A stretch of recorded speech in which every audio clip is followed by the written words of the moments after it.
There is a legend on the California coast that says if you carry enough guilt, the devil will send a chauffeur to pick you up.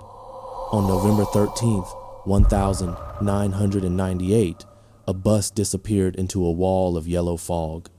It wasn't an accident, it was a collection. This is the story of the last fare of Route 13. Lock your doors, and whatever you do, don't look out the window. It was a Tuesday, the kind of mundane, forgettable day that usually slips through the cracks of history, except for the oppressive atmosphere that hung over the San Francisco Bay Area that evening.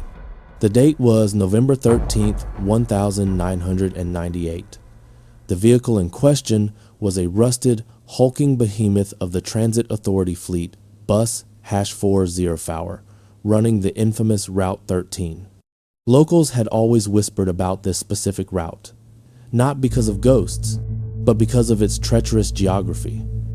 It wound like a serpent through the cliffside curves of the Pacific Coast Highway, a stretch of asphalt suspended between the towering, ancient redwoods on one side and the violent, churning abyss of the Pacific Ocean on the other. That night, the weather wasn't just poor, it was malevolent. A weather phenomenon known as Tule fog, a thick, ground-hugging mist typical of California's Central Valley, had rolled in with unnatural speed, swallowing the streetlights and turning the world into a claustrophobic tunnel of gray.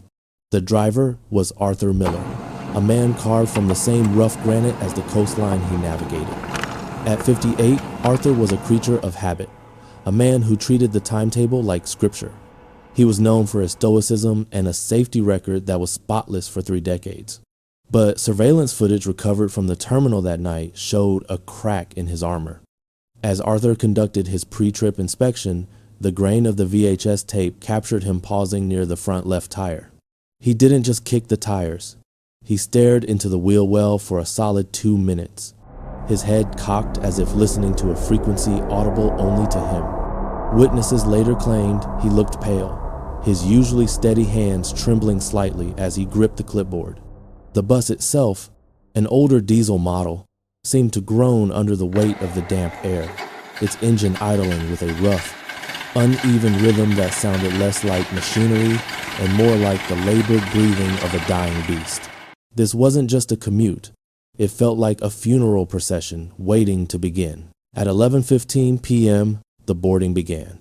In a typical horror screenplay, the passengers would be loud, rowdy teenagers, but reality is often far more unsettling in its silence. There were only 7 passengers that night, a disjointed collection of souls who looked like they had been cut and pasted from different realities. First was Sarah Jenkins, a night shift nurse, still wearing her scrubs, the fatigue etched so deep into her face that she looked like a walking cadaver. She carried the scent of antiseptic and resignation.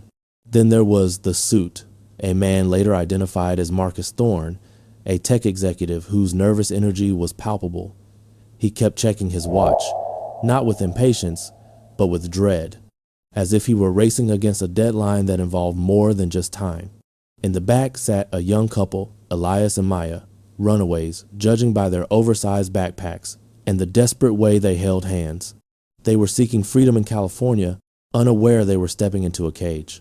What made the scene particularly eerie, according to the janitor who swept the platform nearby, was the absolute lack of interaction.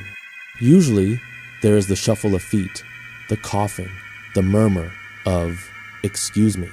But that night, the sound seemed to die the moment it left their lips. They boarded the bus like sleepwalkers entering a dream they hadn't chosen. The interior of bus 404 was bathed in flickering fluorescent light that hummed with an aggressive buzzing sound, casting long, vibrating shadows that seemed to detach themselves from the objects they belonged to. The air inside was stale, smelling of old fabric, ozone, and something metallic like the taste of blood in your mouth after a long run. As each passenger took their seat, they isolated themselves, staring out the windows, but there was nothing to see.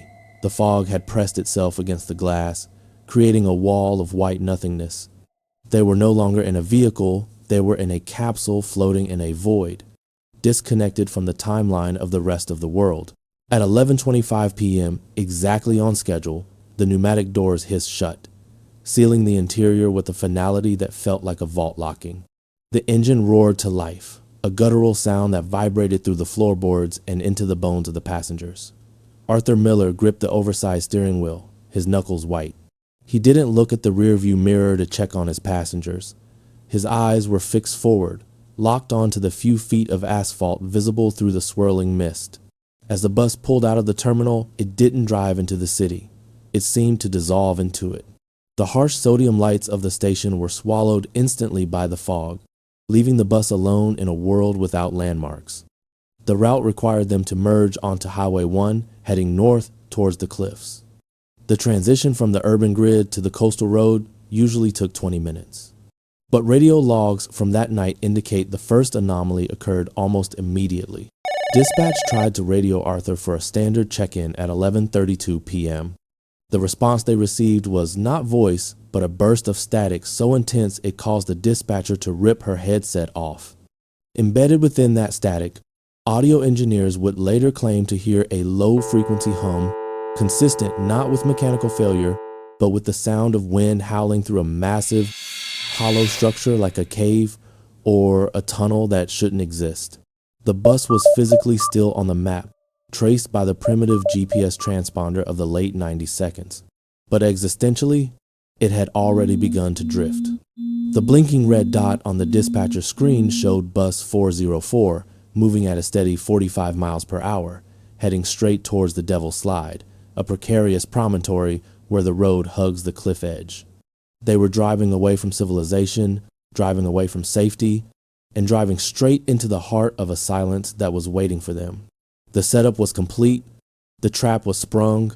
The first sign that reality was beginning to curdle came not with a scream, but with the ticking of a watch.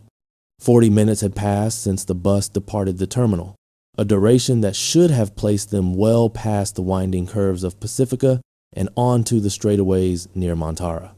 Yet, outside the windows, the scenery remained a monotonous loop of gray swirling mist and the occasional gnarled silhouette of a cypress tree. Sarah Jenkins, the nurse, was the first to notice the anomaly. Her biological clock, honed by years of structured 12-hour shifts, alerted her before her eyes did. She glanced at her wristwatch, a sturdy Timex, and frowned. The second hand was moving, but with a jarring, staccato rhythm, skipping 2 seconds forward and jerking 1 second back, a mechanical hesitation that defied physics. She tapped the glass face, thinking the battery was dying, but the sensation of unease began to pool in her stomach like cold lead. The road itself seemed to have lost its texture. Route 1 is notorious for its imperfections, potholes, uneven grading, the rumble strips that vibrate through the tires. But the ride had become unnervingly smooth, as if the bus were gliding over glass rather than asphalt. The roar of the ocean, usually a crashing, rhythmic thunder this close to the cliffs, was muted, sounding distant and muffled, like hearing a shout from underwater. Marcus, the tech executive, pulled out his brick-sized mobile phone. The screen flickered with a green luminescence, displaying no service, but the speaker emitted a faint, high-pitched whine that rose and fell in pitch, mimicking the cadence of human speech without forming actual words. He looked around, expecting to share a glance of confusion with another passenger, but the others were locked in their own private stupors. The bus wasn't just moving through space. It felt like it was tunneling deep into a pocket of existence, where the rules of distance and time were merely suggestions.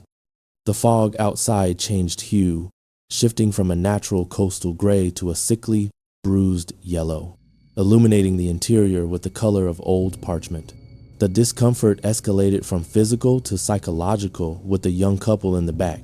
Maya, trying to distract herself from the oppressive silence, leaned her forehead against the cool glass of the window, trying to peer into the abyss outside. The laws of optics dictate that, in a lit interior at night, the window acts as a mirror. Maya saw her own reflection, tired eyes, messy hair, the anxiety pinching the corners of her mouth. But as she stared, a subtle dissonance crept in. The reflection blinked. Maya had not.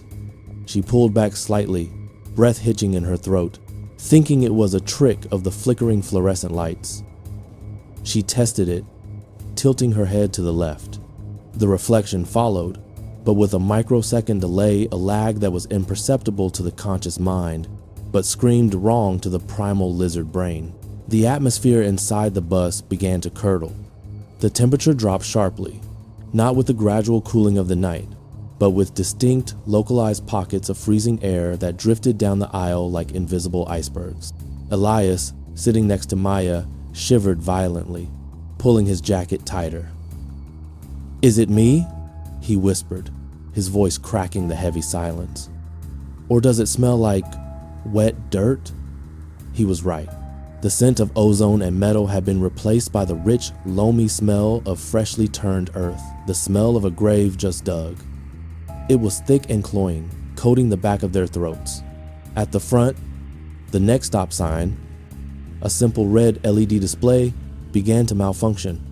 Instead of scrolling the names of coastal towns, it displayed gibberish symbols that occasionally formed coherent but disturbing words. Sleep. Below. Wait. The words flashed for a fraction of a second, subliminal messages burning into the retinas of the passengers, making them question their own sanity. They were trapped in a metal box that was slowly becoming a digestive tract for something ancient. The off feeling culminated in a desperate need for human connection, specifically with the figure of authority, the driver. Marcus Thorne, unable to bear the unnatural static of his phone and the growing dread, stood up. The bus didn't sway. It continued its impossibly smooth trajectory. "Hey," Marcus called out, his voice sounding too loud and yet instantly swallowed by the damp upholstery. "Hey, driver, we've been driving for an hour. Where are we?" "I need to get off at Half Moon Bay." There was no response. Arthur Miller sat rigid in his seat, his posture so stiff it looked like rigor mortis had set in while he was still upright. Marcus stumbled down the aisle, gripping the seat backs for support. As he got closer to the front, the air grew colder, and the smell of wet earth intensified to the point of nausea. When he reached the white line behind the driver's seat, he froze. Arthur was driving, his hands gripping the wheel at 10 and 2, but he wasn't driving. His eyes were wide open, unblinking, the pupils dilated so much that his eyes were entirely black pools, reflecting the yellow fog. He wasn't breathing, or rather, his chest wasn't moving, but a wheezing sound emanated from him, like air escaping a punctured lung. And then Marcus looked through the massive windshield. There was no road. The headlights cut through the fog to reveal nothing but swirling mist. No asphalt, no guardrails, no cliffs, just an endless, featureless void.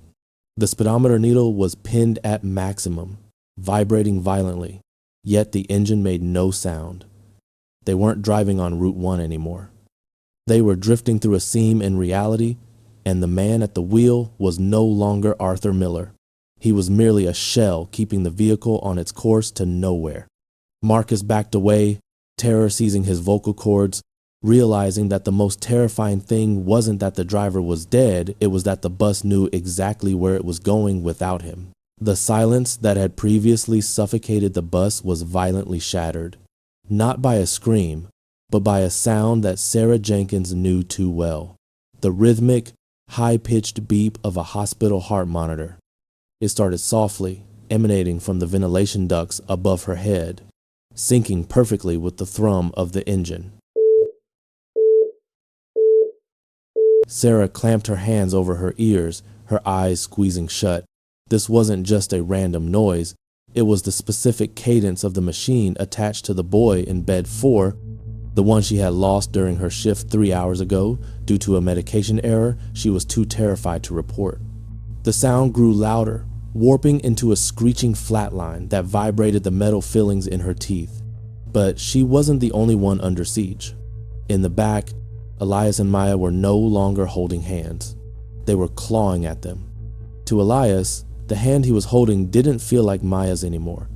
It felt cold, slimy, and structured like a bundle of wet twigs. When he dared to look down, he saw not Maya's fingers, but the pale, bloated hand of his abusive father, whom he had left bleeding on the kitchen floor back in Oregon. He recoiled, slamming his back against the window, hyperventilating. Maya, meanwhile, was staring at the empty seat across from her. The fabric pattern of the seat, generic blue geometric shapes, began to swirl and reorganize itself into a face. It was a weeping face, mouthing words she couldn't hear but understood perfectly. "Why did you leave me?" The psychological torment was surgical in its precision. The entity possessing the bus wasn't just trapping them, it was harvesting their trauma, feeding on the distinct flavor of their repressed guilt. The air grew thick with the smell of iodine and copper, a sensory hallucination that made them taste their own worst memories. As the passengers battled their internal demons, the physical structure of Bus 404 began to undergo a grotesque metamorphosis. The rigid industrial materials of the vehicle started to soften, taking on organic properties. Marcus Thorne, still standing near the front in a state of catatonic shock, watched in horror as the metal poles he was gripping became warm to the touch. They pulsed beneath his fingers. The texture shifted from cold steel to something porous and calcified like bone. He snatched his hand away, leaving a sticky residue on his palm. The rubber floor matting, once black and ribbed, turned a deep, bruised purple and began to ooze a dark, viscous fluid that smelled of bile. It felt spongy underfoot, as if they were walking on the tongue of a giant beast. The windows, which had been mirrors of despair, now became screens, broadcasting a nightmare. The yellow fog outside didn't just swirl, it formed shapes. Shadowy figures, elongated and distorted, sprinted alongside the bus. They were running at 60 miles per hour, keeping pace effortlessly with the vehicle. They had no faces, only smooth patches of skin where eyes and mouths should be, yet they turned their heads to look directly at the passengers. Occasionally, one would slam a hand against the glass. The sound was not a tap, but a wet, meaty thud, leaving behind a handprint that sizzled and smoked on the outside of the glass, as if the creature's touch was acidic. The bus was no longer a machine moving through an environment. It was a foreign object passing through the immune system of a hostile dimension, and the antibodies were attacking. The structural integrity of reality was failing. The bolts in the ceiling screamed as they unscrewed themselves, dropping onto the floor like teeth falling from a rotting gum. The escalation reached its breaking point when the separation between inside and outside was violated. It started at the rear of the bus. The emergency exit door, heavy and secured with multiple latches, began to rattle violently. Elias, closest to the back, watched with widening eyes as the metal handle turned slowly, fighting against the locking mechanism. It wasn't being opened by a person. The force was too steady, too hydraulic. With a screech of tearing metal, the door didn't just open. It was ripped off its hinges, flying away into the yellow void. Instantly, the vacuum of the outside world roared in, but instead of wind, a deafening cacophony of voices invaded the space, thousands of screams, whispers, and cries overlapping into a wall of sound. The fog poured in like water from a broken dam, heavier than air, crawling along the floor and wrapping around the passengers' ankles. And with the fog came them. Not the running shadows, but something worse. From the gaping hole where the door used to be, long, translucent tendrils of mist solidified into grasping limbs. They reached for Elias. He didn't have time to scream. One of the limbs wrapped around his ankle, burning through his jeans like dry ice. He was yanked backward with impossible force. Maya lunged for him, grabbing his wrist, but the physics of the bus had changed. The floor tilted at a 45-degree angle, sliding everyone towards the gaping maw at the back. Elias looked at Maya, his eyes clarifying for 1 second of pure, unadulterated terror, before he whispered, "It's hungry." Then his grip slipped. He was pulled into the yellow fog, and the sound of his body hitting the asphalt never came. He was simply erased. The bus, satisfied with its first offering, leveled out, the roar of the engine returning to a purr, waiting for the next course. The chaotic violence of Elias's abduction ceased as abruptly as a light switch being flicked off. The bus lurched forward one last time, the engine letting out a dying groan that sounded remarkably like a human sigh, before grinding to a complete halt. The violent shaking stopped. The organic pulsing of the walls solidified back into cold dead matter. Silence, heavy and absolute, descended upon the remaining 3 survivors, Sarah, Marcus, and Maya. For a moment, the only sound was their own ragged breathing and the dripping of the black fluid from the ceiling. Then, the pneumatic doors hissed open. But there was no outside in the traditional sense. The yellow fog had lifted, revealing a landscape that defied sanity. They were parked on a plateau of jagged, obsidian black rock that extended out into an infinite, starless void. Above them hung a moon that was far too large and the color of a bruised plum, casting a sickly violet light over the scene. Below the cliff edge, where the Pacific Ocean should have been, there was a churning sea of gray ash that moved like water, crashing silently against the rocks. Scattered across this black plateau were things, thousands of them. Rusted bicycles, single shoes, rotting dolls, car bumpers from the 1,950 seconds, and road signs bent into impossible shapes. It was a graveyard of lost objects, the final drainage pipe for everything that had ever vanished on Route 1. And in the center of this junkyard stood a towering structure made of driftwood and bleached whale bones, shaped vaguely like a ticket booth. The next stop sign at the front of the bus finally stabilized, displaying 2 words in clear, unblinking red text: Final Terminal. Arthur Miller stood up. The movement was wrong, too fluid, too serpentine for a man of his age and build. He didn't turn around by stepping. Instead, his torso twisted 180 degrees, while his legs remained facing the windshield, a sickening crack of vertebrae echoing through the silent bus. His face was no longer a face. The skin had slackened and drooped like melting wax, sliding off his skull to reveal the wet, red musculature beneath. But the eyes, those black abyssal pools, remained fixed on the passengers. When he spoke, his voice was a chorus of everyone who had ever died on his route, layered over his own baritone. "End of the line," the Arthur thing announced. "Payment is due upon arrival." Marcus, driven to the brink of madness by the violation of logic, snapped. He pulled his wallet out, throwing cash, credit cards, and his ID at the creature. "Take it. Take all of it. I have stock options. I have property in Palo Alto. Just let me off."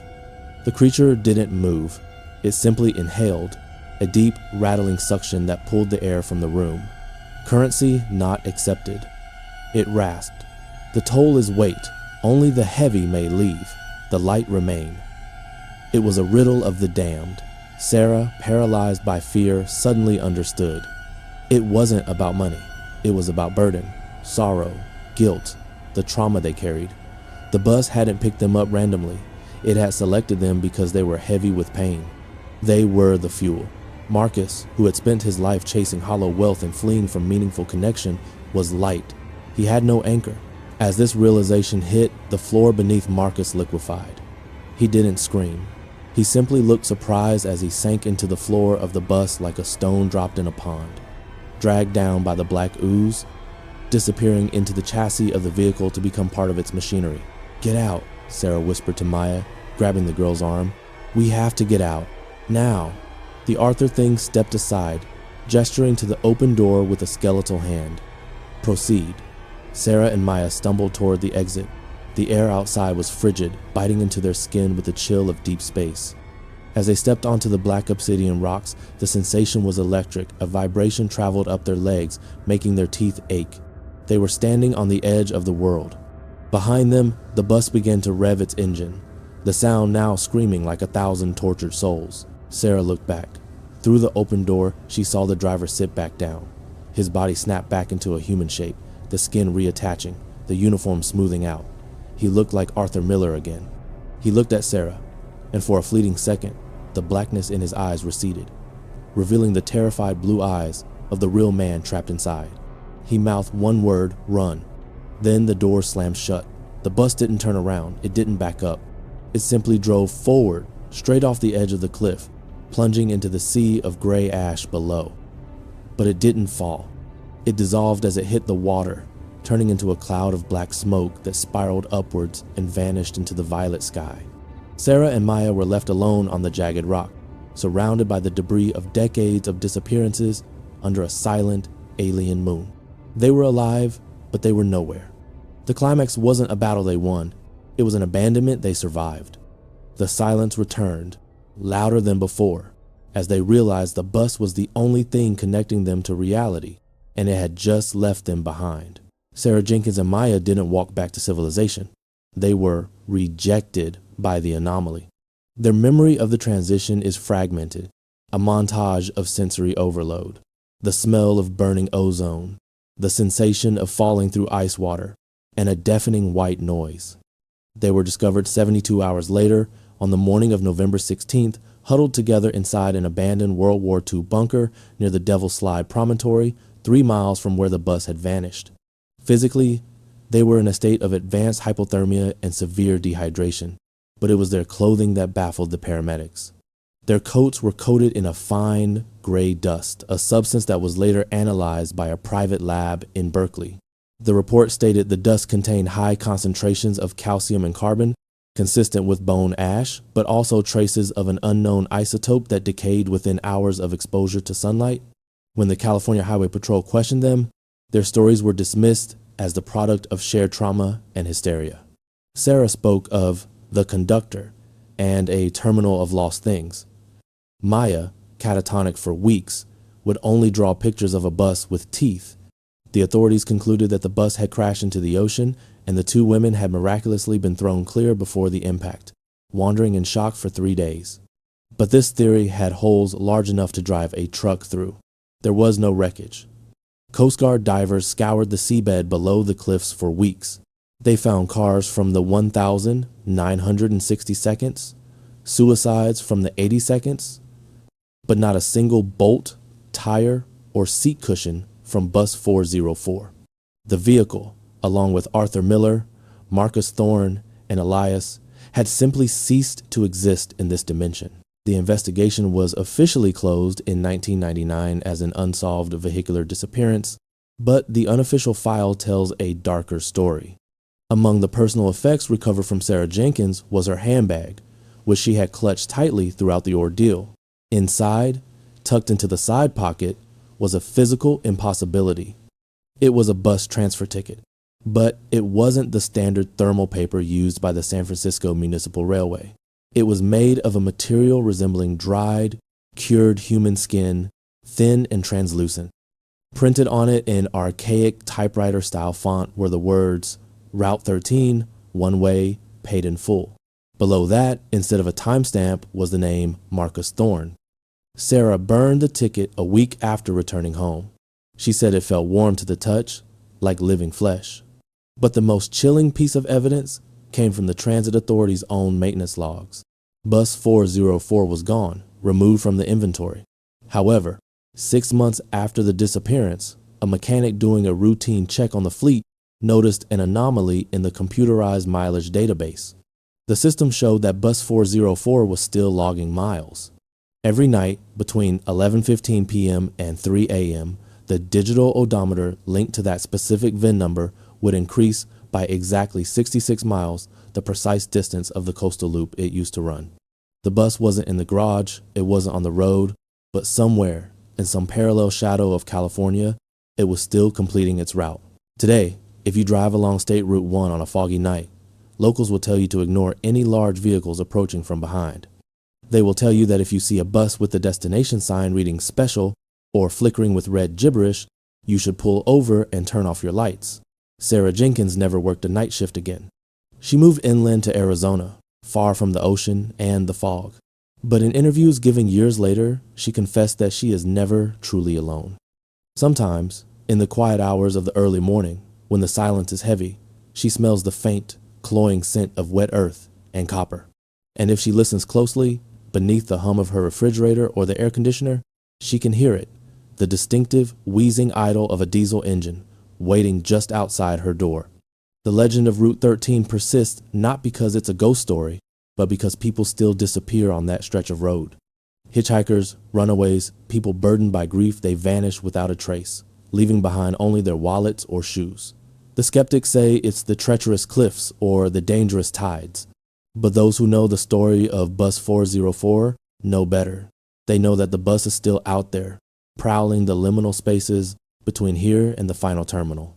It is a machine that runs on sorrow, piloted by a man who is no longer a man, forever searching for passengers who are heavy enough to pay the fare. So, if you ever find yourself waiting at a lonely stop on the California coast, weighed down by your own sins and regrets, and an old, rusted bus pulls up, don't get on. You might just have the exact currency it's looking for,